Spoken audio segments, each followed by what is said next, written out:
Hello viewers, চক টক English চ্যানেলে তোমাদের সবাইকে আরেকবার স্বাগত। তো প্রথমেই জানাচ্ছি তোমাদের হোলির রঙিন শুভেচ্ছা। তোমাদের সবার জীবন হোলির রঙের মতো রঙিন হয়ে উঠুক। তো আমাদের আজকের ক্লাস হচ্ছে ইডিয়ামস নিয়ে। এই ইডিয়ামস থেকে সব পরীক্ষাতেই কিছু না কিছু কোশ্চেন আসে, একটা হোক, দুটো হোক বা তিনটে হোক, কোশ্চেন প্রতিবারই আসে। তো কথা না বাড়িয়ে চলে যাচ্ছি ডিরেক্ট ক্লাসে। তো আজকের কি টপিক? ইডিয়ামস। ঠিক আছে, তো ফার্স্ট হচ্ছে as the crow flies। এটা মানে হচ্ছে the shortest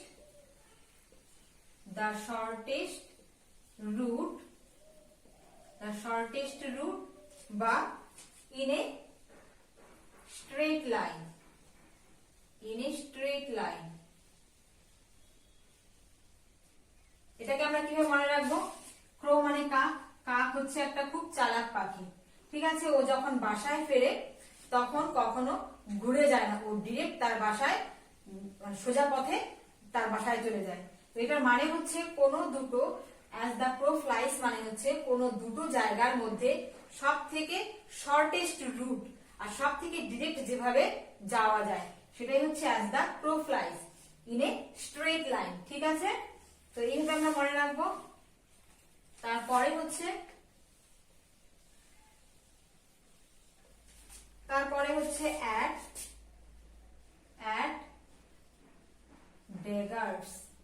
at daggers drawn। এটার মানে হচ্ছে শত্রুতা বা এনিমিটি। ঠিক আছে, তো এটাকে কিভাবে মনে রাখবো? ড্যাগার্স মানে অবশ্যই শুনেছো হয়তো, তলোয়ার বা ওই ছোড়া টাইপের কোনো জিনিস। ঠিক আছে, ওটার মানে কি? ওটার মানে হচ্ছে কোনো শত্রুতা থাকলেই তো ওই ড্যাগার বা ওই ছোড়া বা ওই তলোয়ার দিয়ে যুদ্ধ করা হয় বা এই জাতীয়। তো ড্যাগার্স দিয়ে ওই ড্যাগার্স তলোয়ার হিসাবে বা ছোড়া হিসাবে আমরা মনে রাখবো, এটা মানে হচ্ছে শত্রুতা। ঠিক আছে, নেক্সট নাম্বারে যাচ্ছি। নেক্সট হচ্ছে at wits end। এটার মানে হচ্ছে পারপ্লেক্সড হয়ে যাওয়া, হতবুদ্ধি হয়ে যাওয়া। ঠিক আছে, তো উইট মানে কি? উইট মানে হচ্ছে বুদ্ধি, তাই তো? তো at wits end যখন বুদ্ধি শেষ হয়ে যায়, এন্ড শেষ হয়ে যায়, যখন বুদ্ধি শেষ হয় তার মানে কি? হতবুদ্ধি, পারপ্লেক্সড হয়ে যাওয়া। তারপর হচ্ছে at the 11th hour মানে 12 ঘন্টা সময়ের মধ্যে লাস্ট মোমেন্টে, মানে 12 ঘন্টা সময়ের মধ্যে 11th আওয়ারে কোনো কিছু ঘটনা। ঠিক আছে, তো এটা মানে হচ্ছে দ্য লাস্ট মোমেন্ট। এটা এমনিতেই মনে থাকবে, দ্য লাস্ট মোমেন্ট। 12 ঘন্টার মধ্যে লাস্ট 11 আওয়ারে কোথাও পৌঁছানো বা কোনো কিছু করা, দ্য লাস্ট মোমেন্ট। ঠিক আছে, তারপরে নাম্বার হচ্ছে হোল অ্যান্ড কর্নার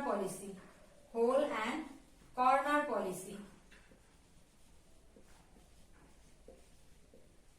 এটার মানে হচ্ছে, আচ্ছা, হোল অ্যান্ড কর্নার, আমরা ছোটবেলায় সবাই লুকোচুরি খেলেছি। তো লুকোচুরি খেলতে গিয়ে আমরা কি করি?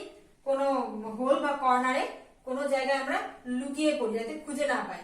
তার মানে কি? এটার মানে হচ্ছে, এটা দিয়ে মনে রাখবে সিক্রেট, কোনো কিছুকে গোপন রাখা। ঠিক আছে, সিক্রেট পলিসি। ঠিক আছে, হোল অ্যান্ড কর্নার পলিসি। তারপর হচ্ছে ফেয়ার অ্যান্ড স্কয়ার।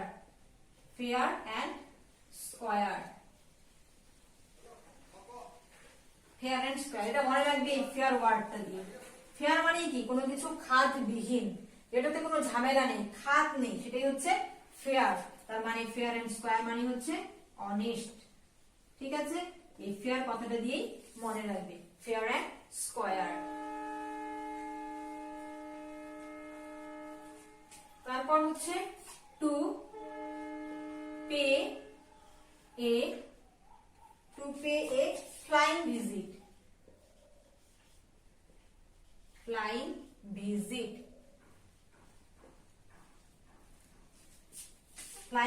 এটার মানে হচ্ছে to pay a short visit.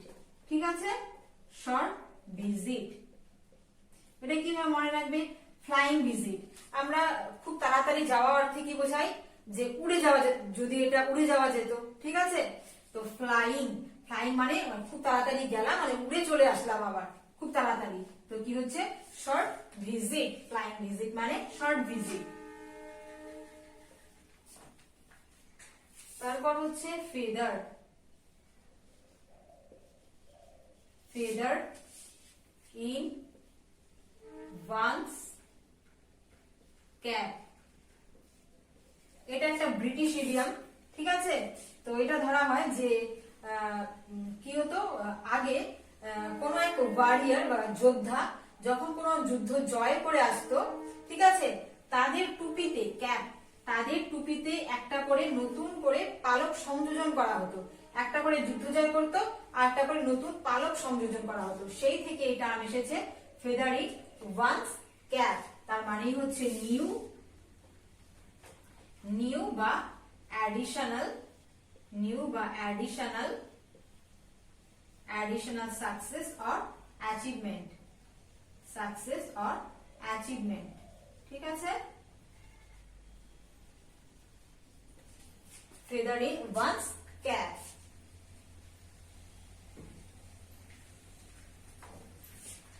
তারপর হচ্ছে জন্ডিসড আই, জন্ডিসড আই। জন্ডিস হলে কি হয়, জন্ডিস হলে চোখ কি হয়ে যায়, হলুদ হয়ে যায়, ঠিক আছে। তো সেটা কি নর্মাল চোখের থেকে আলাদা, তো এইভাবেই মনে রাখবে, জন্ডিস আই মানে নর্মালের থেকে আলাদা, মানে একটু কুসংস্কারাচ্ছন্ন বা সবকিছুতে যা খারাপ দিকটা দেখে সেটাই হচ্ছে জন্ডিস আই। তাহলে এটা বলতে পারো প্রেজুডিসড আই, ঠিক আছে, বা কোনো প্রেজুডিসড লোক, ঠিক আছে। তারপর হচ্ছে অয়েলি টাং, অয়েলি টাং, এটাকে কিভাবে মনে রাখবো, অয়েলি টাং আমরা বাংলাতে কি বলি, মানে কাউকে তোষামত করাকে বলি কি তেল দেওয়া, তাই তো, ঠিক আছে। তো সেখান থেকেই তোমরা মনে রাখবে অয়েলি টাং হচ্ছে, এটা মানে হচ্ছে তোষামত করা, মানে তোষামত করে কাউ নিজের কাজকে হাসিল করা। তো কি এটা মানে হচ্ছে ফ্ল্যাটারিং, ফ্ল্যাটারিং, ঠিক আছে। তারপর হচ্ছে shot in the dark, shot in the dark,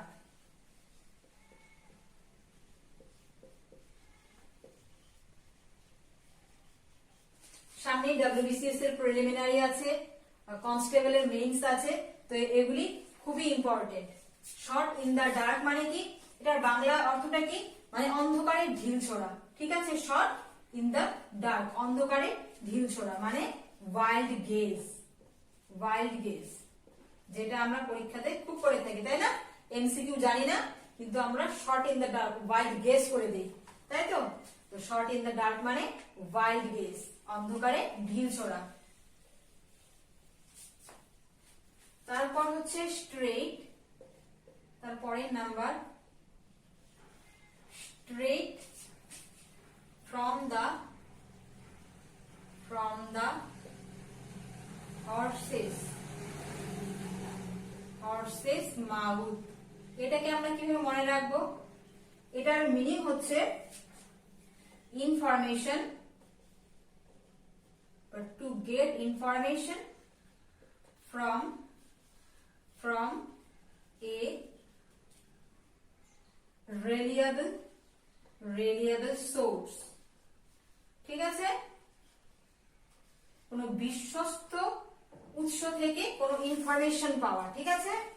তো straight from the horse's mouth, এটাকে মনে রাখবো যে ধরো কোন সম্রাট গেল ঘোড়া কিনতে, ঠিক আছে, তো তার যুদ্ধের জন্য তার সেনাবাহিনীর ঘোড়ার প্রয়োজন আছে, তো এবার গেল, তো যে ঘোড়ার মালিক সে নানান রকম প্রশংসা করছে, এই ঘোড়া এই করতে পারে ওই করতে পারে, কিন্তু সম্রাট তখন বললো যে আমি আপনার কথাই বিশ্বাস করবো না, আপনার মুখের কথাই বিশ্বাস করবো না, আমি ঘোড়াটিকে দেখবো, ঘোড়ার ফেস দেখবো, মাউথ দেখবো, তারপর বুঝতে পারবো যে সে সত্যি কি, মানে সত্যি এরকম পারে কিনা, ঠিক আছে।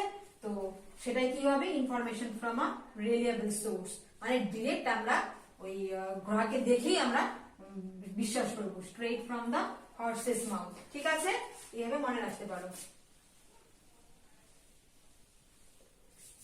তারপর হচ্ছে to give a dog a bad name,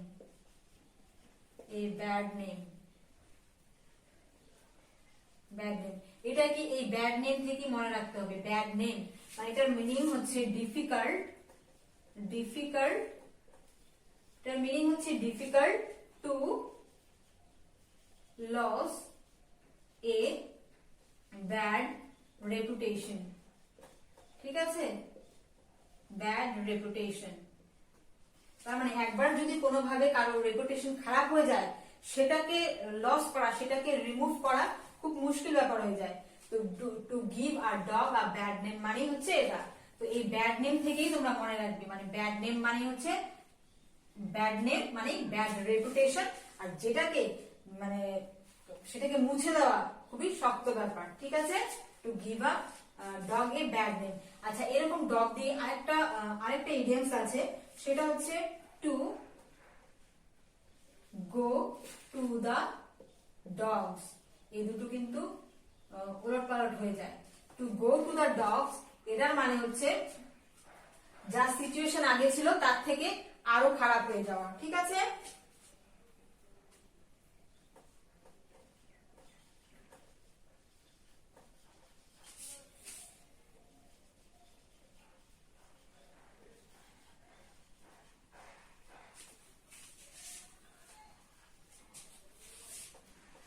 much poorer in quality or character। ঠিক আছে, quality or character.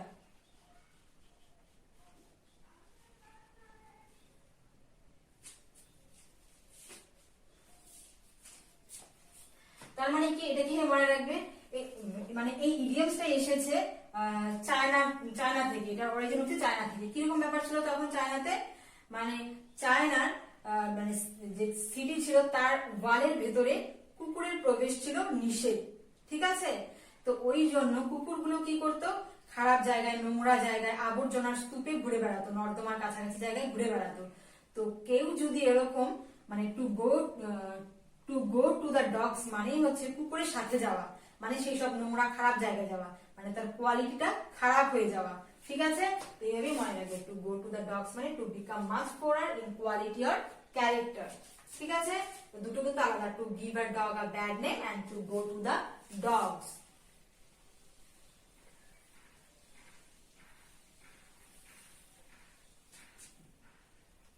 And the last number, a fly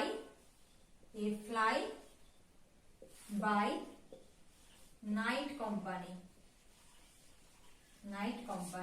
এটার মানে হচ্ছে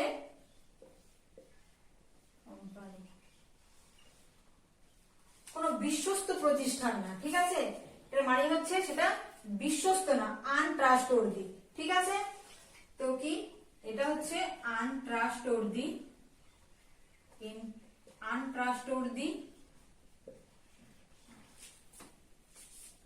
especially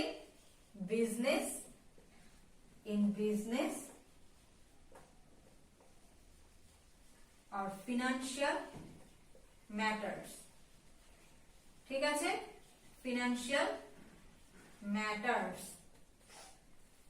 তো এইভাবে কিভাবে মনে রাখবে এটা, ফ্লাই বাই নাইট কোম্পানিকে, নাইট কোম্পানি। ঠিক আছে, মানে এরকমই খারাপ যে তারা কোনো কাজ দিনের বেলা দিনের আলোতে করতে পারে না, তারা রাতের বেলায় করে, চুপিসারে করে। ঠিক আছে, তো তার মানে হচ্ছে untrustworthy, special in business or financial matters. তো ঠিক আছে, আজকে এই অবধি ছিল ইডিয়মস। নেক্সট ক্লাসে আবার দেখা হবে অন্য কোনো গ্রামার বা ইডিয়মস বা স্পেলিং যে কোনো কিছু নিয়ে। ঠিক আছে, থ্যাংক ইউ।